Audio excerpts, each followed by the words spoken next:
mempersembahkan serial Sandiwara Radio Borobudur. Di tanah Jawa, saat kerajaan Mataram kokoh berdiri, setindak demi setindak, perlahan namun pasti, berdiri megah sebuah bangunan suci.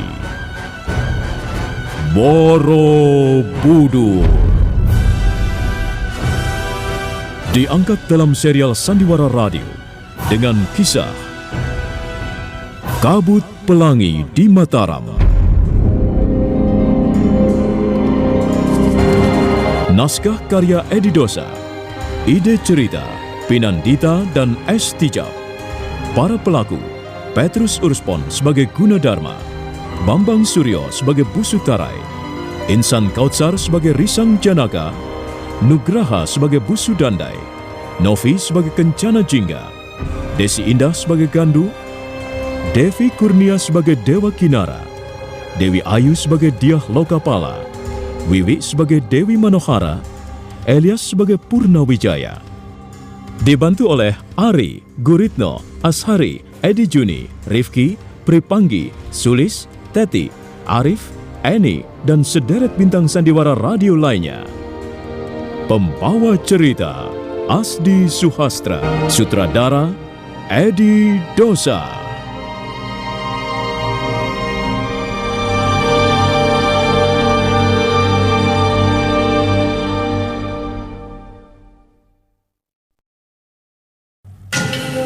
Setelah malam mulai larut, dua orang dayang-dayang, Saji dan Rupini, bergegas keluar dan menutup pintu. Mereka sama sekali tidak menyadari ada sepasang mata mengintip dari balik dinding. Sepasang mata indah, namun penuh mengandung misteri. Dewi Manohara tersenyum. Dia membiarkan sampai bayangan Saji dan Rupini lenyap di balik pohon-pohon tanjung yang gelap. Setelah mengambil nafas sebentar, wanita cantik itu pun menyelinap masuk ke ruangan bilik Risang Janaka. Sementara itu, Risang Janaka sudah terbaring pulas di atas tempat tidurnya yang sederhana, yang bahan-bahannya terbuat dari kayu-kayu kasar. Sesaat lamanya Dewi Manohara mengamati wajah pemuda tampan itu. Dia berdiri di samping ranjang. Tampan sekali pemuda ini. Aduh, dagunya, bibirnya, rambutnya agak keriting. Jauh lebih tampan dibandingkan putra mahkota. Sudah beberapa kali aku sempat melihatnya di kebun halaman belakang istana. Kasihan. Tampaknya dia bukanlah pemuda yang punya masa depan cerah. Kalau tidak salah, dia bernama Risang Janaka. Dan dia mendapat julukan Dewa Pemikat Sukma. Ya, tepat sekali sebutan itu. Dewa Pemikat Sukma. Aku pun merasa terpikat. Terpesona melihat ketampanan wajahnya. Tapi kasihan, dia terluka. Dan sepertinya lukanya tidak begitu parah. Aku akan mengobatinya. Dewi Manohara memejamkan matanya sesaat, kemudian mengusap telapak tangannya 3 kali berturut-turut. Selanjutnya wanita cantik itu meniupkan nafasnya ke telapak tangan kanan dan mengalirkannya ke arah luka-luka yang terdapat di tubuh Risang Janaka.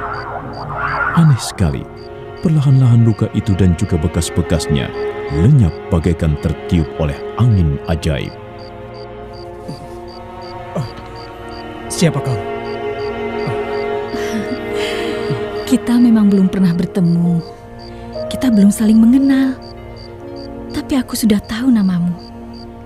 Bukankah kamu yang mendapat julukan Dewa Pemikat Sukma? Sudahlah. Jangan lagi bicarakan sebutan itu. Aku sudah sering kali dibuat susah karenanya. Lebih baik katakan siapa dirimu, siapa namamu, dan mengapa kamu berada di ruangan bilikku. Dari mana kamu masuk? Apakah kau bangsa manusia atau sejenis makhluk halus? Ya, mungkin dua-duanya. Maksudmu? Mungkin suatu saat aku bisa disebut makhluk halus. Tapi yang jelas, sekarang ini aku manusia biasa, sama seperti kamu Risang Janaka. Kalau tidak percaya, silakan saja meraba tanganku. Nih, ambil tanganku. Ayo, supaya kamu yakin. Harum sekali. Bau tubuhmu sungguh harum sekali. Aku hampir-hampir tidak percaya bahwa aku sedang berbicara dengan seorang manusia biasa. Kupikir kamu lebih pantas menjadi seorang dewi dari kayangan. Tempatnya para dewa. Terima kasih atas pujianmu. Lalu siapa namamu? Namaku Dewi Manohara. Mengapa? Kau sudah pernah mendengar nama itu? Kok sepertinya kamu agak sedikit terkejut? Kau mempunyai hubungan apa dengan nama itu? Tidak. Aku tidak apa-apa. Baiklah Manohara. Lalu apa maksudmu? Apa tujuanmu menemuiku di ruangan bilikku malam-malam seperti ini? Hanya karena aku ingin melihatmu dari dekat, Risang Janaka. Aku sudah mendengar perihal dirimu dari dayang-dayang. Dan sekarang, aku sudah melihatnya sendiri, membuktikannya sendiri. Memang Risang Janaka seorang pemuda yang sangat tampan. Di seluruh istana Mataram ini, tak ada laki-laki yang mampu menandingi ketampananmu. Sudahlah, aku tak suka bicara soal itu. Mengapa? Apakah kau tidak merasa bangga mempunyai wajah yang tampan? Ketampananku justru seringkali membuatku hidup menderita dan terlunta-lunta. Kau lihat sendiri. Ketampananku hanya bisa membuatku menjadi seorang tukang kebun di istana. Tidur di ruangan sempit bekas kandang kuda, terbaring dalam keadaan luka-luka. Lukaku aneh sekali. Sama sekali tidak terasa sakit lagi. Tadi punggungku terasa nyeri. Sekarang sudah hilang.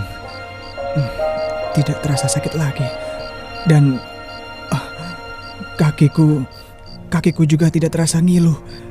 Dan mengapa bisa terjadi seperti ini? Siapa yang menyembuhkan luka-lukaku ini? Aku. Kau? Sudahlah. Lupakan soal itu.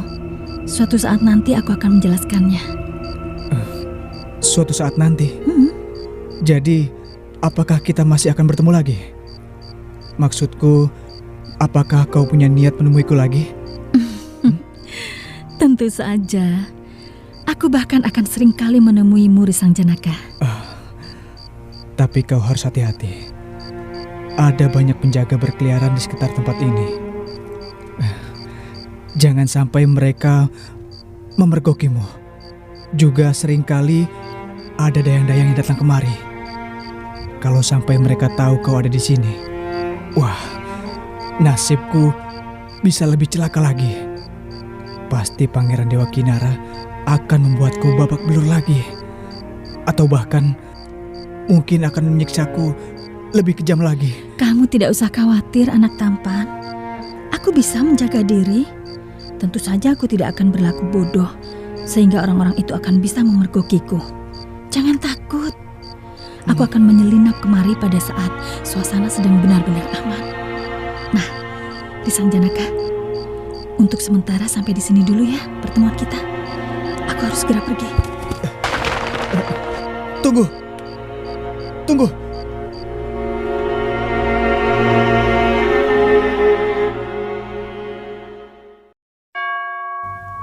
Risang Janaka terkejut karena tiba-tiba wanita cantik yang semula bercakap-cakap dengannya sudah tidak berada dalam ruangan biliknya lagi.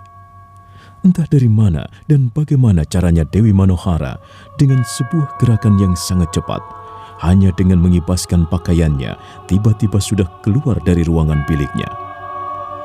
Risang Janaka mendesah perlahan. Dia berdiri, kemudian mengintip melalui celah-celah daun pintu, dan melihat wanita cantik itu melangkah ringan di antara pohon-pohon tanjung yang redup oleh cahaya bulan. Jadi, dia yang bernama Dewi Manohara. Kalau begitu, kebetulan sekali. Aku tidak perlu repot-repot mencarinya. Bu Sudandai menyuruhku mendekati perempuan cantik itu dan membawanya keluar dari istana. Untuk apa ya? Aku mencium sesuatu rencana busuk. Aku tahu, orang seperti Bu Sudandai tidak bisa dipercaya. Tapi, aku tidak bisa berbuat apa-apa. Jika ingin selamat, aku harus melaksanakan seluruh perintahnya.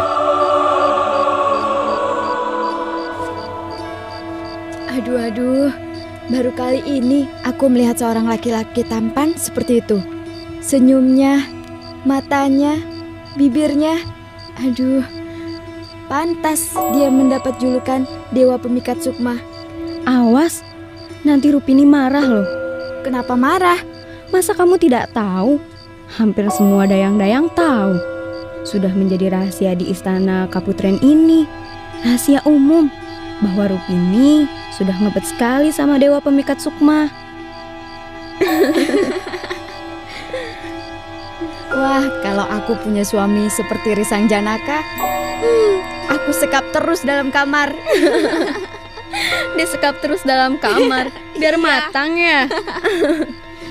Kalau aku sih tidak. Akan kubawa dia berjalan-jalan, ku gandeng tangannya, ku pamerkan pada perempuan-perempuan lain. Pasti banyak wanita yang iri padaku. Tapi ngomong-ngomong, di antara kita ini apa kira-kira ada yang menarik hatinya ya? Jelas ada, itu orangnya. Saji. Dia tertarik pada Saji. Masa? Gak percaya ya sudah, aku melihat sendiri kok. Semalam aku melihat dia mengantarkan makanan ke ruang biliknya. Semula aku juga gak percaya. Lalu aku mengintip dari balik pohon tanjung. Lama sekali baru keluar.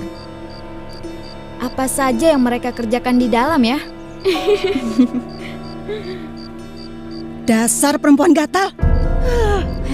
Rupini, apa katamu? Kamu ngomong sama siapa? Siapa yang gatal? Ya kamu yang gatal. Kurang ajar.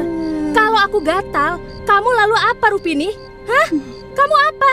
Janda tidak tahu diri. Ngomong sembarangan. Lancang mulutmu Saji. Tapi benar kan kamu janda yang sudah kebelet kawin lagi?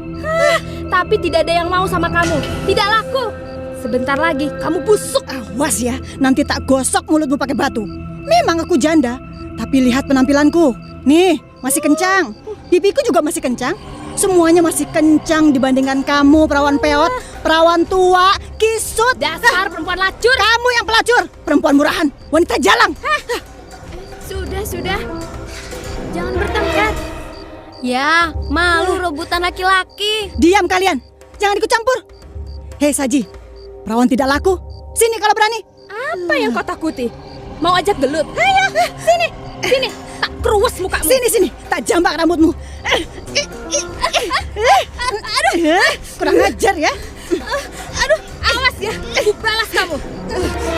Rasakan ini. Dasar pelacur murah. Kamu yang pelacur. Aduh, sudah. Kok malah gelut? Sudah. Lihat, Sri Kahulunan datang. Ada apa ribut-ribut? Mengapa kalian berkelahi? Saji? Rupini? Ampun Sri Kahulunan. Kami mengaku salah. Ampun Sri Kahulunan. Ada persoalan apa? Ayo, kalian berdua ikut aku. Kalian berdua harus menceritakan apa yang terjadi. Aku tidak senang ada ribut-ribut di Istana Kaputren. Dan aku tidak suka melihat dayang-dayang berkelahi. Ayo, ikut aku. Iya Sri Kahulunan.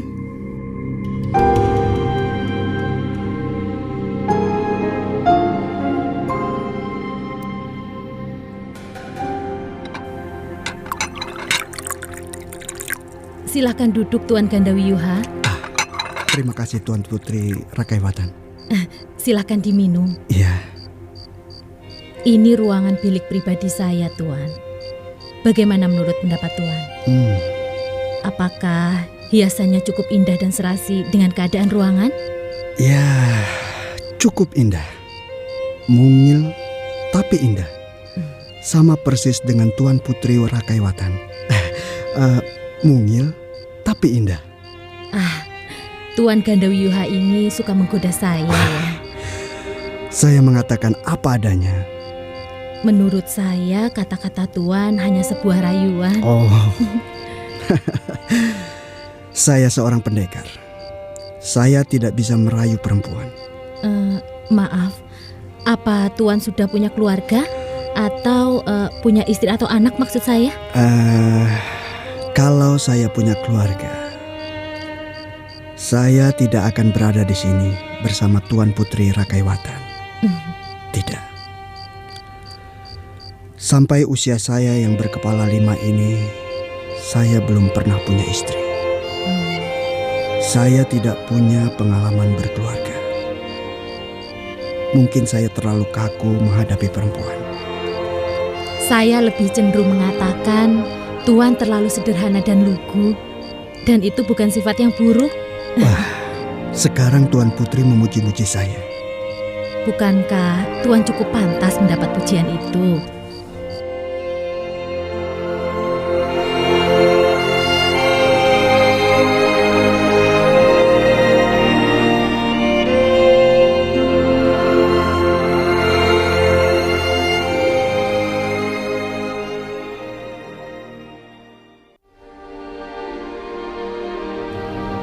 Gandawiyuha hanya menjawab pertanyaan Rakaiwatan dengan senyuman sambil mengangkat cangkir tuaknya.